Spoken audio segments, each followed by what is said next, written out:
আপনারা যে ত্রাণগুলো দিচ্ছেন প্রত্যেকটা ত্রাণ এখানে স্থানীয় লোকজন যারা আছে লোকজন সংগ্রহ করতেছে করে এক পাশে নিয়ে এরা বিক্রি করতেছে প্রতি প্যাকেজ 300 টাকা করে।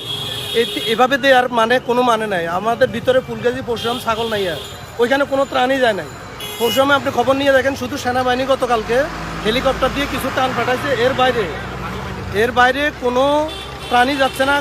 ইভেন খাওয়ার কোনো পানিই পাচ্ছে না এরা।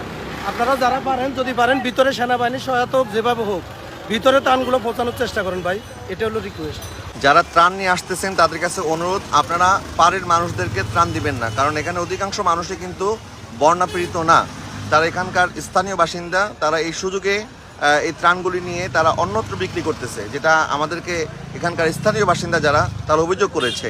সুতরাং আপনারা চেষ্টা করবেন একটু ভিতরে গিয়ে প্রকৃতপক্ষে যারা বন্যায় আটকে পড়ে আছে এবং যারা ক্ষুধার্ত তাদের কাছে আপনাদের এই কষ্টের ত্রাণগুলি আপনারা পৌঁছে দেওয়ার চেষ্টা করবেন ইনশাআল্লাহ।